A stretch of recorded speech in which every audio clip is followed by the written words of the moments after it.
वक्त अच्छा हो तो पराये भी अपने बन जाते हैं और वक्त बुरा हो तो अपने भी पराये हो जाते हैं।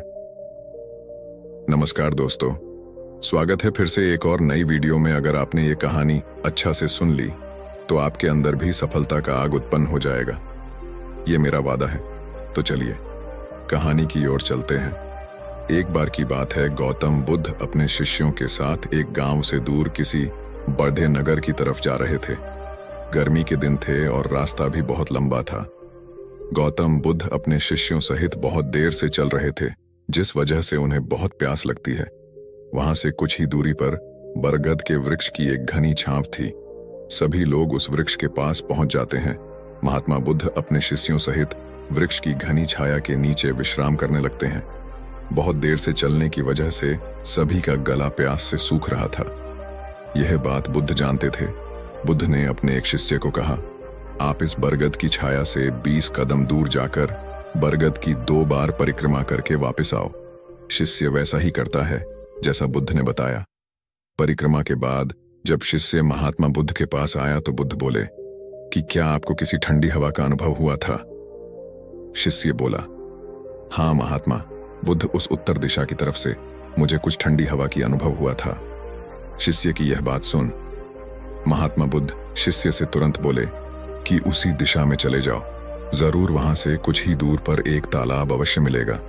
उस तालाब से सबके लिए पानी ले आओ। शिष्य उसी दिशा में जब कुछ दूर जाता है तो वहां सच में एक तालाब होता है। तालाब देख शिष्य बहुत प्रसन्न होता है और तालाब के निकट जाकर जैसे ही तालाब से पानी भरने वाला होता है, तभी शिष्य की नजर वहां दूर तालाब में कपड़े धो रही कुछ स्त्रियों पर जाती है। यह देख शिष्य मन में सोचते हैं कि यह पानी तो गंदा हो गया है, लेकिन जब शिष्य ध्यान से तालाब के पानी को देखते हैं कि अभी भी तालाब का कुछ पानी साफ है, इतने में 2 बैलगाड़ी जोर से तालाब के किनारे से होती हुई निकल जाती है। बैलगाड़ी के पहिए तालाब की मिट्टी के ऊपर इतनी जोर से निकलते हैं कि तालाब के नीचे बैठी बहुत सारी मिट्टी तालाब के ऊपर आ जाती है, जिस वजह से तालाब का बचा हुआ पानी भी गंदा हो जाता है। यह देख शिष्य बिना पानी लिए क्रोध में महात्मा बुद्ध के पास वापस चला जाता है। शिष्य बड़े ही निराशा भाव से महात्मा बुद्ध को सब बात बताता है। शिष्य की बातें सुन सभी शिष्य बोलते हैं कि हमें तुरंत यहां से निकलना चाहिए, किसी दूसरी जगह पानी की खोज करनी चाहिए, वरना प्यास के मारे जान निकाल जाएगी। इधर महात्मा बुद्ध सभी को शांत होने के लिए कहते हैं और बोलते हैं कि धीरज रखो, कुछ देर यहीं बैठो, उचित समय आने तक संयम बनाए रखो। सभी महात्मा बुद्ध की बात सुनकर शांत हो जाते हैं और वहीं बैठ जाते हैं। कुछ समय बीत जाने के बाद महात्मा बुद्ध फिर से अपने शिष्य को उसी तालाब से पानी लाने के लिए कहते हैं। शिष्य बिना कोई सवाल किए उसी तालाब से पानी लेने के लिए फिर से चला जाता है। तालाब की हालत देख शिष्य को यकीन नहीं होता। तालाब का पानी पूरी तरह से साफ होता है। यह देख शिष्य बहुत खुश होता है और पानी भरकर महात्मा बुद्ध के पास जाता है। सभी पानी पीकर अपनी प्यास बुझते हैं, लेकिन अभी भी सबके मन में ये एक सवाल था कि आखिर यह चमत्कार हुआ कैसे? तालाब का सब पानी तो गंदा था। उन्हें लगा कि जरूर ये बुद्ध की शक्ति है। इनमें एक शिष्य ने यह सवाल महात्मा बुद्ध से पूछ ही लिया कि यह चमत्कार आपने कैसे किया? शिष्य का जवाब देते हुए महात्मा बुद्ध बोले कि यह कोई चमत्कार नहीं, यह आपके सब्र का फल है। यह फल है आपके सब्र बनाए रखते हुए उचित समय के इंतजार का। जितनी देर हम सब लोगों ने सब्र किया, उतनी देर तक तालाब के पानी के ऊपर तैर रहे। सभी गंदे तत्व और मिट्टी तालाब के पानी के नीचे बैठ रहे थे। फिर कुछ देर बाद शिष्य जब वहां तालाब के पास पहुंचा, तब तक सब दूषित कण नीचे बैठ चुके थे, जिस वजह से तालाब का पानी पहले की तरह साफ हो चुका था तथा तालाब साफ दिखाई दे रहा था। यदि उस समय आप लोगों ने सब्र न किया होता, धैर्य न रखा होता, तो आप सब इतनी गर्मी में पानी की खोज में प्यासे रहकर शायद अब तक मृत्यु को प्राप्त हो गए होते, क्योंकि यहां से अगला कोई तालाब है या नहीं, और होगा भी तो क्या उसका पानी साफ होगा या नहीं? इन सब कारणों से आप कभी प्यास न बुझा पाते और प्यास से मर जाते। चलिए अब दूसरी कहानी की ओर चलते हैं। नमस्कार मेरे प्यारे दोस्तों, स्वागत है आप सभी को इस नई वीडियो में। आज हम आप सबको बताने वाला हूं बुद्धिमान व्यक्ति। ये कौन सी 7 बातें हैं जो किसी को नहीं बताते हैं? तो चलिए आज मैं आप सबको बताने वाला हूँ, तो वीडियो को बिना स्किप किए शुरू से अंत तक देखिए, आपको ये 7 बातें पता चल जाएगा। तो चलिए कहानी को शुरू करते हैं। कभी कभी हम जाने अनजाने में कुछ ऐसी गलतियां कर जाते हैं जिनका पछतावा हमें फिर बाद में होता रहता है। जब हम गलतियां करते हैं तब हम इस बात का बिल्कुल भी पता नहीं रखते हैं। इस गलती से हमारे जीवन में आगे चलकर कोई प्रभाव भी पड़ सकता है। कभी कभी हमारी ज्यादा अच्छाई भी हमारे दुख का कारण बन जाती है। हमें पता ही नहीं चलता है कि हम स्वयं ही अपने लिए खाई खोद रहे हैं। एक समय की बात है, एक नगर में एक युवक रहता था। युवक का परिवार बहुत गरीब था। उसके परिवार में आए दिन किसी न किसी बात को लेकर झगड़े चलते रहते थे। वह युवक इन झगड़े से बहुत परेशान था। जब वह युवक ने पारिवारिक झगड़े को रोकने की बहुत कोशिश की, पर वह झगड़े रुकने की जगह बढ़ते ही जा रहे थे। तो युवक काम की तलाश में लोगों के पास जाता तो लोग पूछते हैं कि भाई तुम कितना वेतन लोगे? तो उनसे कहना कि आप मुझे बस काम दे दीजिए, मेरे परिवार की आर्थिक स्थिति बहुत खराब है।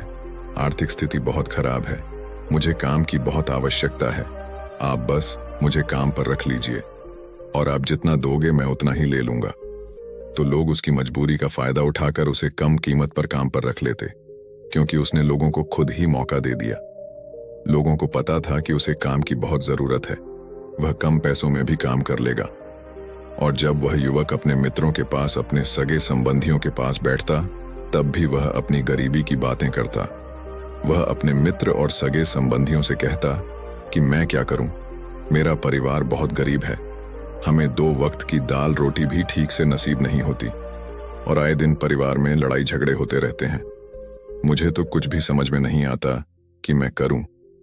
क्या उसके मित्र और सगे संबंधी भी उस समय उसकी बात सुन लेते और उसके बाद में वह सभी उसका मजाक बनाते हैं और कहते, यह गरीब तो गरीब का गरीब ही रहेगा, इसका कुछ भी नहीं हो सकता और इनके परिवार में भी प्यार नहीं है। जब देखो एक दूसरे से लड़ते झगड़ते रहते हैं और ये हमारे पास बिना बात का रोना रोता रहता है और खुद कुछ करता नहीं है। जबकि वह युवक तो उनको अपना समझकर अपनी समस्या बता रहा था ताकि लोग उसकी कोई मदद कर सके, लेकिन किसी ने उसकी मदद तो की नहीं। अब युवक जहां भी जाता सभी लोग उसका तिरस्कार करते, उसे गरीब कहकर पुकारते। कोई भी व्यक्ति उसे काम की पूरी कीमत नहीं देता। वह युवक दिन भर काम करता पर उसे कुछ ही पैसे मिलते थे। कोई भी उसकी मेहनत का पूरी कमाई नहीं देता था। अगर वह उनको कुछ कहता तो वो लोग उसे कह देते, एक काम करना है तो कर, नहीं तो जा। यहां से अब उस युवक को तो काम की जरूरत थी, इसलिए वो काम तो करता ही था। धीरे धीरे समय के साथ उस युवक की हालत बहुत खराब हो गई थी। सभी लोग उस युवक का इस्तेमाल करने लग गए, क्योंकि सबको पता चल चुका था कि वह युवक बहुत गरीब है, उनका कुछ नहीं बिगाड़ सकता और उसे पैसों की जरूरत है। काम तो करेगा। सभी नगरवासियों उसका अपमान करते, उसे गरीब गरीब कहकर पुकारते। इन सब बातों से वह युवक बहुत परेशान हो गया। उसे समझ ही नहीं आ रहा था कि आखिर उसके साथ यह सब क्या हो रहा है। तभी उसने लोगों से बातें करते हुए सुना कि नगर में एक बौद्ध भिक्षु आए हैं। उन बौद्ध भिक्षु के पास सभी समस्याओं का हल है। वह बौद्ध भिक्षु बहुत ज्ञानी व्यक्ति है। यह सुनकर वह युवक भी उन बौद्ध भिक्षु के पास जा पहुंचा। वह युवक बौद्ध भिक्षु के पास जाकर उन्हें रोता हुआ बोला कि महाराज, सभी लोग मेरे साथ ऐसा क्यों करते हैं? तभी उस युवक की बात सुनकर बौद्ध भिक्षु ने पूछा कि क्या हुआ बालक? तभी वह युवक जोर जोर से रोने लगता है और रोते रोते अपनी सारी बात बौद्ध भिक्षु को बताता है और उनसे कहता है कि महाराज, सभी लोग मुझे गरीब गरीब कहकर पुकारते हैं, मेरा मजाक बनाते हैं और कोई भी मनुष्य मुझे अपनी मेहनत की पूरी कमाई नहीं देता है। मैं उनके खेतों में पूरे दिन काम करता हूं और वह मुझे बहुत कम पैसे देते हैं। मेरे दोस्त और मेरे मित्र भी सारे मेरा मजाक बनाते हैं। वह बौद्ध भिक्षु उस युवक की सारी बातें बड़े ध्यान से सुनते हैं और उससे पूछते हैं कि सभी नगरवासियों को इस बात का कैसे पता चला कि तुम बहुत गरीब हो और लोग तुम्हें पूरे दिन काम करने के बाद भी इतना कम वेतन क्यों देते हैं? बौद्ध भिक्षु की बात सुनकर युवक बोला कि दरअसल महाराज, मैंने ही नगरवासियों से हमदर्दी पाने के लिए उनसे कहा था कि मैं बहुत गरीब हूं, मुझे आप काम पर रख लीजिए, जो आप दोगे मैं ले लूंगा। यह सुनकर वह बौद्ध भिक्षु बोले, इसमें लोगों की क्या गलती है?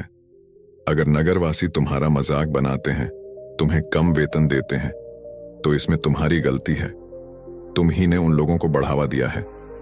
तुम्हें कुछ बातें सिर्फ अपने तक ही सीमित रखनी चाहिए थी, लेकिन तुमने तो वह बातें सबको बता दी। बौद्ध भिक्षु की बात सुनकर वह युवक उनके पैरों में गिर गया और उनसे बोलने लगा कि महाराज, मैं अब क्या करूं? आप मेरी इस परेशानी को दूर करो। युवक की बात सुनकर बौद्ध भिक्षु बोले, देखो, अब जो हो गया उसे तो वापस नहीं लाया जा सकता है, लेकिन आज मैं तुम्हें ऐसी 7 बातें बताऊंगा जो तुम्हें कभी भी किसी को नहीं बतानी है, सिर्फ अपने तक ही सीमित रखनी है। चाहे फिर वह तुम्हारा मित्र ही क्यों ना हो या फिर कोई सगा संबंधी ही क्यों ना हो, तुम्हें यह बातें किसी को नहीं बतानी है। बौद्ध भिक्षु की बात सुनकर वह युवक बड़ी प्रशंसा से बोला कि बताइए महाराज, वह कौन सी बातें हैं जिन्हें हमें किसी को नहीं बताना चाहिए? फिर बौद्ध भिक्षु ने युवक से कहा कि जो तुम्हें पहली बात किसी को नहीं बतानी चाहिए, पहला है अपने जीवन का लक्ष्य, तुम्हारे जीवन का सपना। हम क्या करते हैं, हम अपने सपने को सभी को बता देते हैं कि मैं यह करूंगा, मैं बड़ा होकर यह बनना चाहता हूं। हमें ऐसा लगता है कि लोग सुनकर बहुत प्रसन्न होंगे कि मैं कितना बड़ा आदमी बनना चाहता हूं, लोग मेरी प्रशंसा करेंगे, लेकिन ऐसा होता नहीं है। जब हम अपने सपने को लोगों को बता देते हैं तो हमारे मन में संतुष्टि का भाव जाता है। हम मन ही मन बहुत खुश होते हैं, जिससे हम अपने सपने के प्रति वो जुनून नहीं रख पाते हैं जो हमारे पहले था। जब हम अपने सपने लोगों को बता देते हैं तो उनकी उम्मीदें हमसे बढ़ जाती हैं। वह हमारे ऊपर और भी ज्यादा ध्यान देने लगते हैं, जिससे कभी कभी हम तनाव में भी आ जाते हैं, और फिर यही तनाव हमारे जीवन में असंतुलन पैदा करता है और फिर हम अपने सपने से, अपने लक्ष्य से भटक जाते हैं। जब हम अपने सपने किसी को बताते हैं तो आपको कुछ लोग तो प्रेरणा देंगे, जिससे आपको आगे बढ़ने में हिम्मत मिलेगी, लेकिन बहुत से लोग ऐसे हैं जो आपको प्रेरणाहीन करेंगे, आपको डिमोटिवेट करेंगे, जिससे आप आपके लक्ष्य से भटक सकते हो। इसीलिए जो भी आपका सपना है उसे पूरा करो, उसके बाद ही लोगों को बताओ। अगर पहले बता दोगे तो लोग रुकावटें पैदा कर देंगे, और सपने को अगर चुपचाप तुमने पूरा किया तो लोगों को स्वतः ही पता चल जाएगा कि तुमने कौन सा सपना हासिल किया है। इसीलिए कभी भी किसी को अपना सपना मत बताओ, अपना लक्ष्य मत बताओ।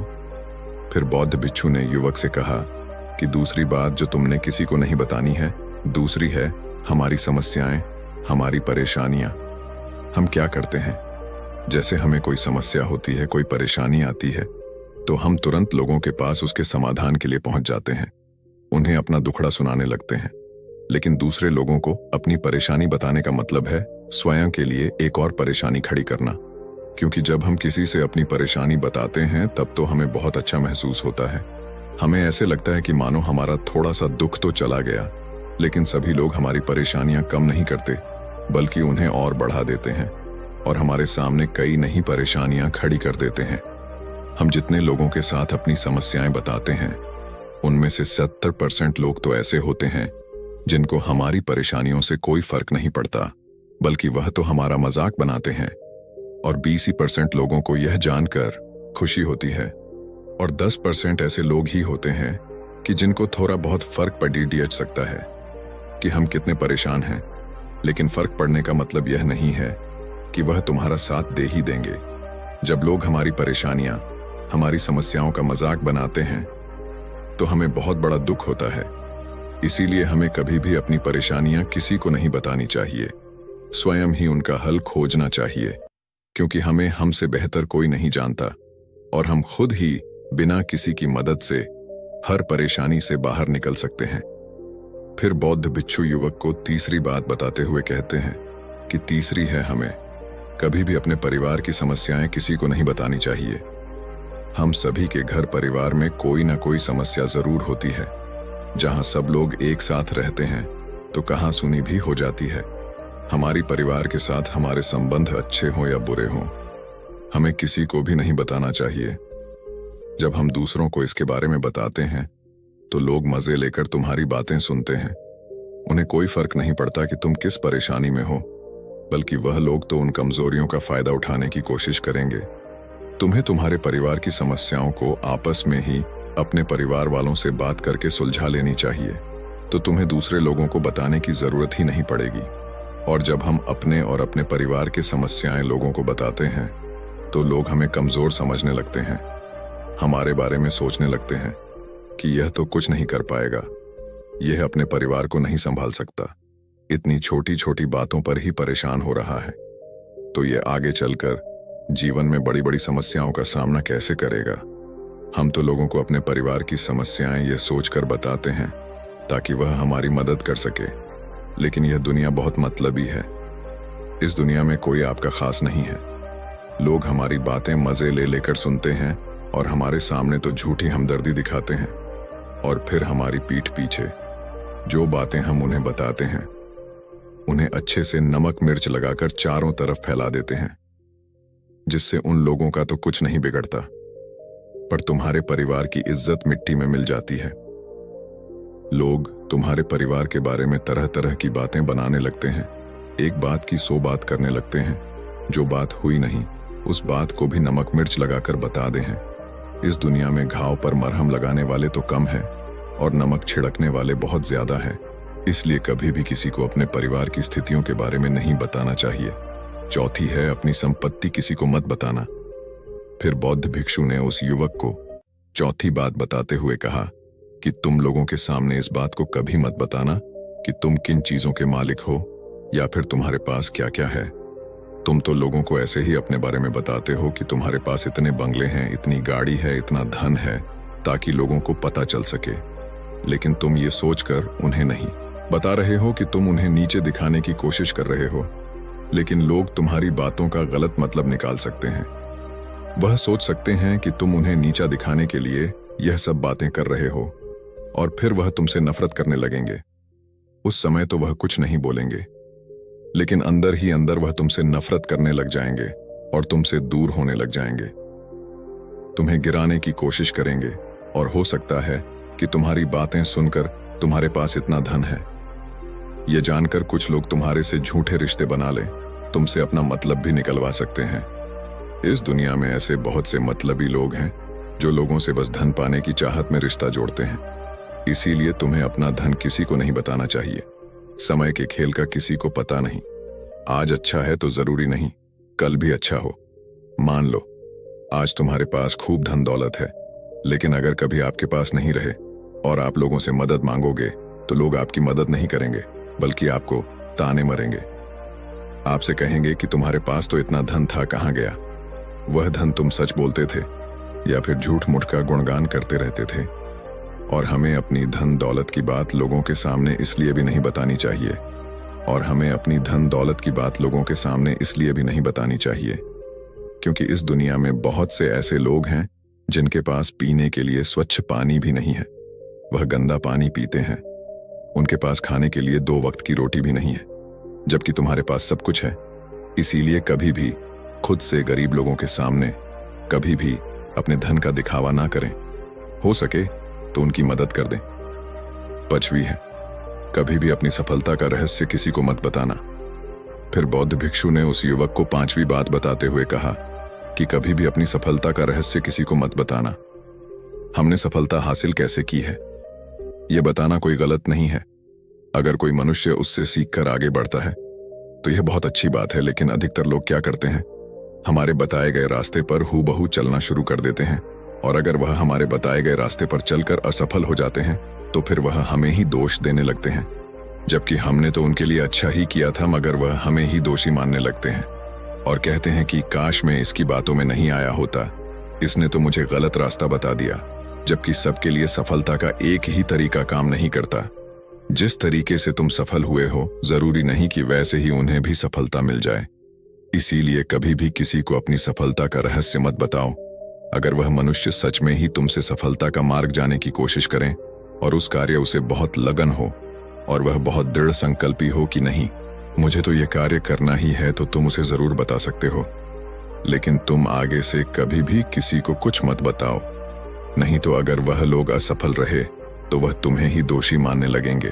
उन लोगों को इस बात से कोई फर्क नहीं पड़ता कि तुम उनके लिए अच्छा कर रहे हो। वह असफल होने पर तुमसे घृणा करने लगेंगे, तुम्हें भला बुरा बोलने लगेंगे। इसीलिए कभी किसी को कुछ मत बताओ। 6ठा है, अपने द्वारा की गई मदद का ढिढोरा मत पीटो।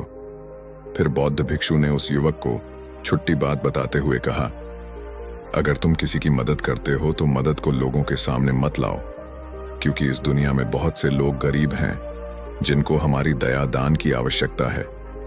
लेकिन अगर तुम उन गरीब लोगों की इसलिए मदद करते हो ताकि लोग आपकी तारीफ करें, लोग आपको अच्छी नजरों से देखें, समाज में आपका नाम हो, तो ऐसा दिखावा कभी मत करो। जबकि तुम्हें लोगों की मदद इसलिए नहीं करनी चाहिए कि दूसरे लोग आपकी तारीफ करें, बल्कि आपको लोगों की मदद सच्चे हृदय से बिना किसी को बताए करनी चाहिए, क्योंकि यही मदद आपको अंदर से शांति प्रदान करवाती है। जब तुम किसी जरूरतमंद की सहायता करते हो तो तुम्हें अंदर ही अंदर एक अलग ही आनंद की अनुभूति का एहसास होता है। लेकिन अगर तुम किसी जरूरतमंद की सहायता बस दिखावे के लिए करते हो तो कुछ पल के लिए तो तुम दूसरों की नजरों में अच्छे बन जाओगे, लेकिन तुम कभी भी आत्मसंतुष्टि प्राप्त नहीं कर पाओगे। लास्ट 7वां है, अपनी आमदनी का जिक्र दूसरों के सामने मत करो। फिर बौद्ध भिक्षु उस युवक को 7वीं और अंतिम बात बताते हुए कहते हैं कि कभी भी अपनी आमदनी का जिक्र दूसरों के सामने मत करो, क्योंकि यह एक ऐसी बात है जिसे हमें हमेशा हमारे परिवार तक ही सीमित रखनी चाहिए। अपने मित्रों या फिर अपने सगे संबंधियों को कभी अपनी आमदनी मत बताओ। हमें कभी भी किसी से भी ना तो उसकी आमदनी पूछनी चाहिए और ना ही अपनी आमदनी बतानी चाहिए, क्योंकि जब हम लोगों को अपने आमदनी बताते हैं तो लोग हमारी स्थिति का आसानी से पता लगा लेते हैं, जो हमारे लिए बिल्कुल भी सही नहीं है। क्योंकि अगर हमारी आमदनी कम होती है और हम लोगों को बता देते हैं तो लोग हमें गरीब समझकर हमसे दूर होने लगते हैं, हमारा तिरस्कार करने लगते हैं, हमें नीचा दिखाने लगते हैं, हमें नीचा समझने लगते हैं, हमारी इज्जत नहीं करते। अगर हमारी आमदनी ज्यादा होती है और हम लोगों से उसके बारे में बता देते हैं तो लोग हमसे मतलब से रिश्ते रखना शुरू कर देते हैं। उन्हें हमसे नहीं, हमारे पैसों से मतलब होता है। लोग आपसे इसीलिए रिश्ता नहीं जोड़ेंगे आप एक अच्छे इंसान हो, बल्कि वह तो आपसे इसलिए रिश्ता जोड़ेंगे क्योंकि आपके पास धन है। जो लोग आपको पसंद नहीं करते वह भी धन की वजह से तुमसे रिश्ता रखेंगे और तुम्हारे साथ ऐसा बर्ताव करेंगे जैसे तुम उनके लिए बहुत खास हो। इसीलिए कभी भी किसी को अपनी आमदनी मत बताओ, बस इसे अपने और अपने परिवार तक ही सीमित रखें, क्योंकि आपका परिवार ही आपकी तरक्की को देखकर खुश होता है। बाकी तो यह दुनिया आपकी तरक्की को देखकर जलने वालों में से है। युवक बौद्ध भिक्षु की सारी बातें बड़ी अच्छी तरीके से समझ गया और उसी वक्त अपने मन ही मन में यह संकल्प ले लिया कि आज के बाद कभी भी किसी को अपने रहस्य नहीं बताएगा। इसके बाद उस युवक ने बौद्ध भिक्षु को प्रणाम किया और फिर वहां से चला गया। आज मैं आप लोगों को एक कहानी के माध्यम से सुनाने वाला हूं कि अच्छे लोगों के साथ ही हमेशा बुरा क्यों होता है।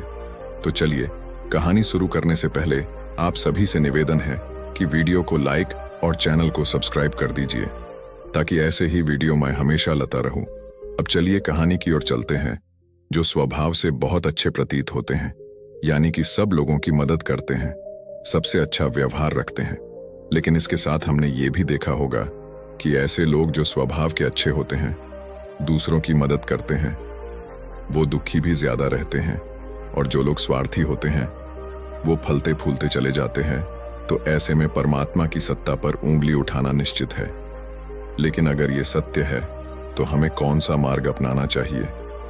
क्या हम भी दूसरों के जैसे बन जाएं? पता नहीं आप में से कितने लोग ये मानते हैं कि अच्छे लोग जीवन में बहुत दुखी रहते हैं, लेकिन इसके पीछे का सत्य क्या है? अगर हम इसके पीछे का सत्य नहीं जानेंगे, नहीं पहचानेंगे, तो कहीं ना कहीं हमारा अवचेतन मन भी बुराई की तरफ झुक जाएगा।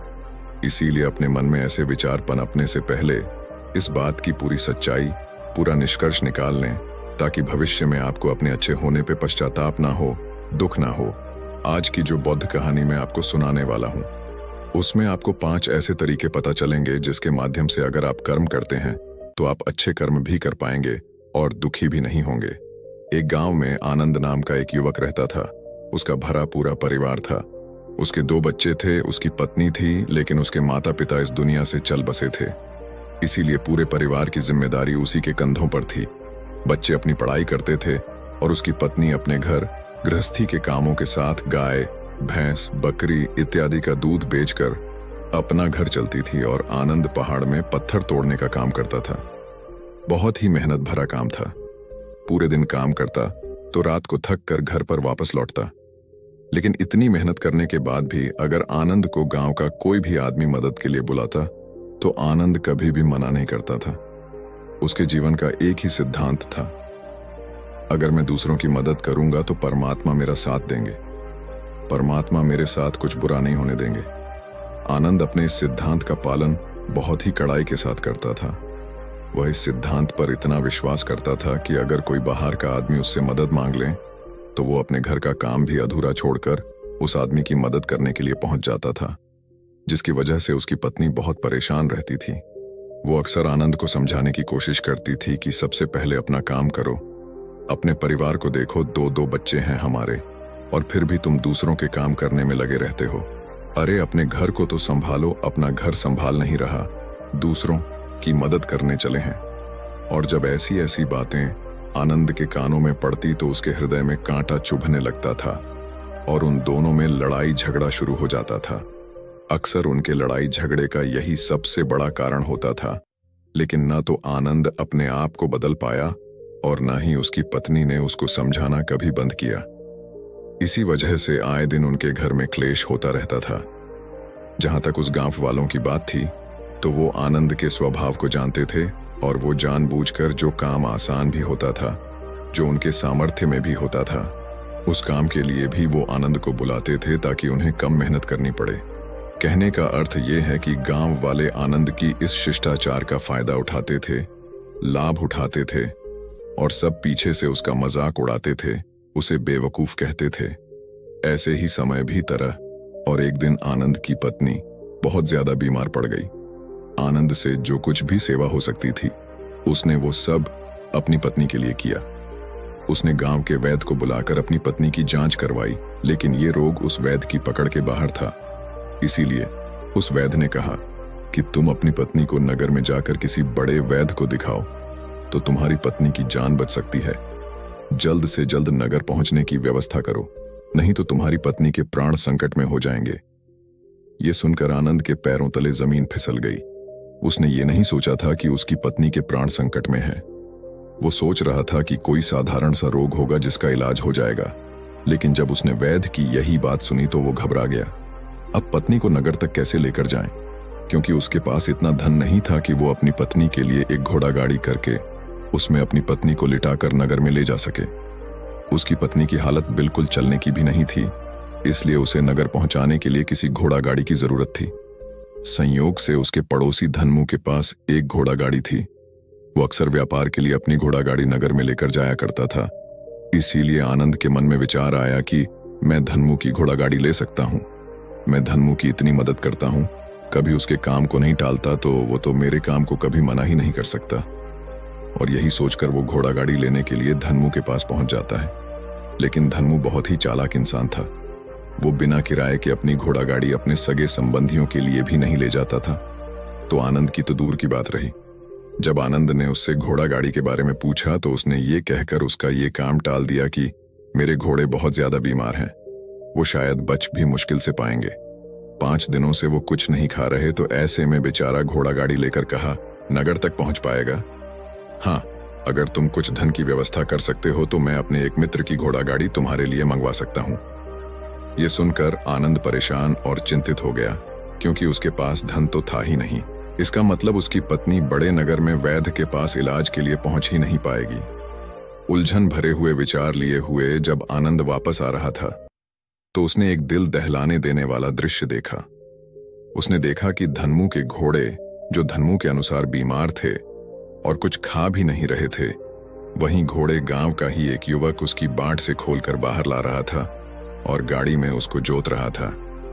ये देखकर पहले तो आनंद को कुछ समझ में नहीं आया।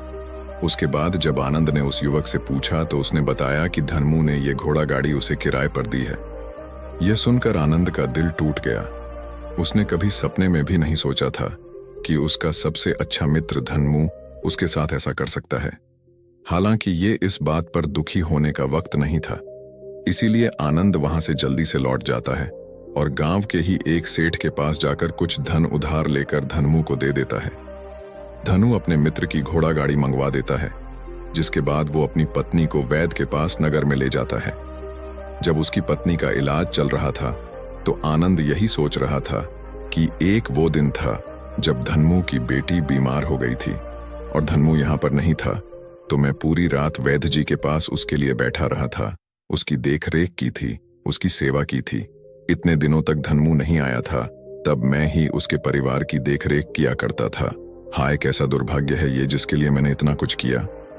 उसने एक घोड़ा गाड़ी देने से मुझे मना कर दिया, और वो भी तब जब मेरी पत्नी जिंदगी और मौत के साथ खेल रही थी। कुछ देर बाद वैद्य बाहर आकर आनंद को एक बहुत बुरी खबर देता है। वो आनंद को बताता है कि उसकी पत्नी को कर्क रोग हो चुका है और इसका कोई भी इलाज नहीं है। उसके पास कुछ समय ही शेष बचा है। ये सुनकर आनंद दुखी होकर वहीं जमीन पर बैठ गया। उसकी पूरी दुनिया उजड़ने वाली थी और उसे कोई रास्ता नजर नहीं आ रहा था। कुछ समय बाद उसकी पत्नी चल बसी और अब दोनों बच्चों की जिम्मेदारी उसके कंधों पर आ गई थी। लेकिन यहां पर आनंद के सारे सिद्धांत टूट चुके थे, उसके सारे भ्रम खत्म हो चुके थे।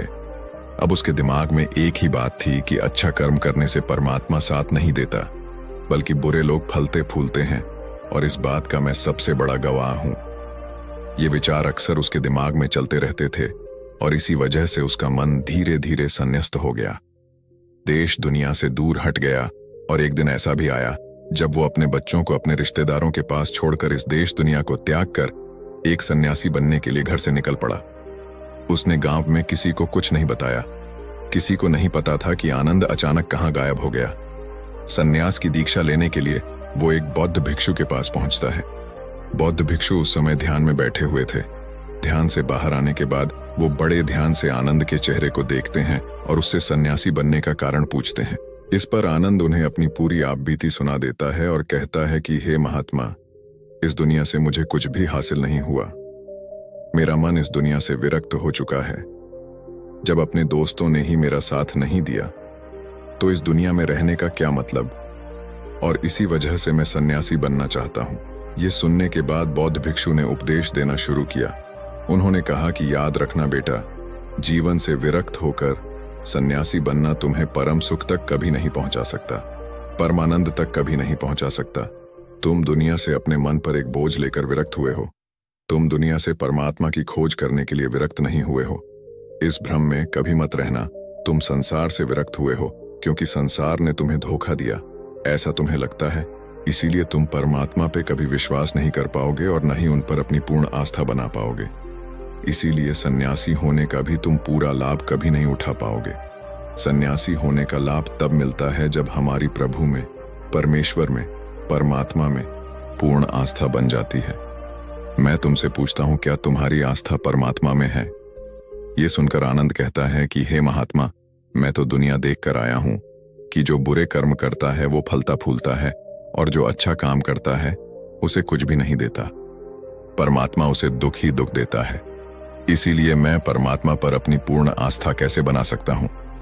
ये सुनकर उस बौद्ध भिक्षु ने कहा कि यही तो मैं तुम्हें समझाना चाहता हूं कि तुम पूरी ऊर्जा अपनी सन्यासी जीवन में लगाओ, और उसके बाद भी तुम्हें फल प्राप्त ना हो तो तुम्हें कैसा लगेगा। इसीलिए किसी की भी मदद करने के लिए मैं 5 सिद्धांत तुम्हें बताता हूं। ये 5 सिद्धांत समझकर संसार में वापस लौट जाओ और संसार में एक ग्रस्त जीवन जियो। उसके बाद ही सन्यासी जीवन का उदय होता है। जब हम अपने ग्रस्त जीवन को पूर्ण रूप से समझ लेते हैं और अपनी जिम्मेदारियों का निर्वाह कर देते हैं। ये कहकर बौद्ध भिक्षु ने कहना शुरू किया कि जब भी तुम किसी की सहायता करते हो, किसी की मदद करते हो, तो उसमें सबसे पहली बात, सबसे पहला सिद्धांत जो ध्यान में रखने का होता है वो होता है कि किसी की मदद करते वक्त, किसी की सहायता करते वक्त कभी भी उससे उम्मीद मत रखना।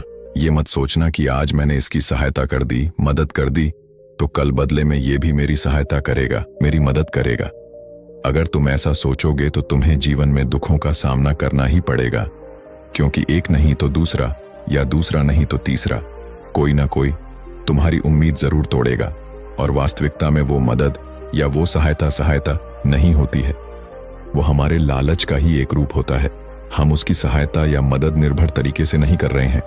हमारे मन में लालच का भाव है, हमारे मन में बदले का भाव है। हम ये सोचकर मदद करते हैं कि इसकी मदद कर देता हूं तो कल ये मेरा भी मदद करेगा, और यही लालच हमें अक्सर उन लोगों की मदद करने पर विवश करता है जो किसी न किसी रूप में धनवान होते हैं, क्योंकि हमें लगता है कि कल ये आदमी धन के द्वारा मेरी मदद कर सकता है, और इसीलिए जिस इंसान को वास्तविकता में मदद की आवश्यकता है।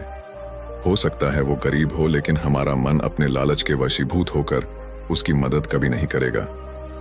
इसीलिए किसी की मदद और किसी की सहायता करने के अपने विचार को विस्तार दो। केवल एक प्रकार के वर्ग के लिए अपनी सहायता या अपनी मदद पेश मत करना, उन सब के लिए समान होनी चाहिए। जरा सोचो, एक तरफ तुम्हारा मित्र हो जिसके पास धन है, संपदा है, और दूसरी तरह कोई गरीब औरत हो जो भूखी बैठी हुई है। तुम्हारा दोस्त तुमसे कहता है कि यार आज तो खाने के लिए अच्छे अच्छे पकवान मंगवा लो बाजार से, और दूसरी तरफ वो औरत तुमसे 2 सूखी रोटी मांग रही है, तो तुम किसकी मदद करोगे? कौन मदद का हकदार सबसे पहले है? सबसे पहले हमारा कर्तव्य बनता है कि उस औरत की भूख मिटाए, लेकिन अक्सर इंसान ऐसे नहीं सोचता। वो अपने दोस्त को तो खिला देगा, उसको तो बाजार से बहुत महंगी वस्तु मंगा के दे देगा, लेकिन किसी गरीब को उसकी भूख मिटाने के लिए पैसा या धन नहीं देगा। दूसरी बात जो ख्याल में रखने की है वो ये कि सहायता करते वक्त हमारा लालच कभी भी उसके साथ नहीं जुड़ना चाहिए। अक्सर हम जब किसी की मदद करते हैं तो हमारा लालच और हमारा स्वार्थ ही उसके साथ जुड़ा होता है, और हम अपनी भविष्य की योजना तैयार करके उस आदमी की मदद करते हैं।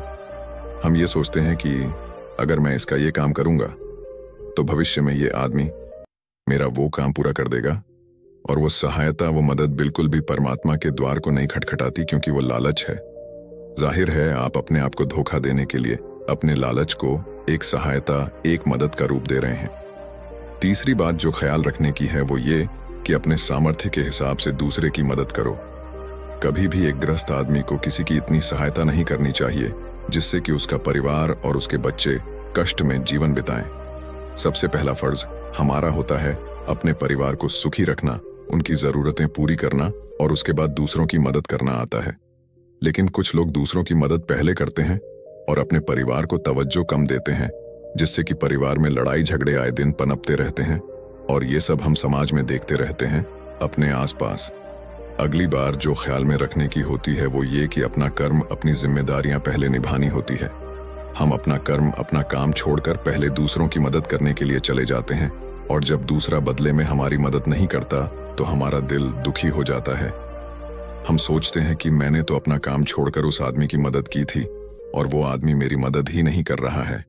इसीलिए अपना कर्म सर्वोपरि, अपना कर्म सबसे ऊपर, क्योंकि वही काम करने के लिए इस दुनिया में हमारा जन्म हुआ है। और सबसे आखिर में जो बात समझने की है वो ये कि परमात्मा की मर्जी से ही सब कुछ होता है। हमारा कर्तव्य है अपने कर्म को करते जाना, करनी धरनी तो ऊपर वाले के हाथ में है।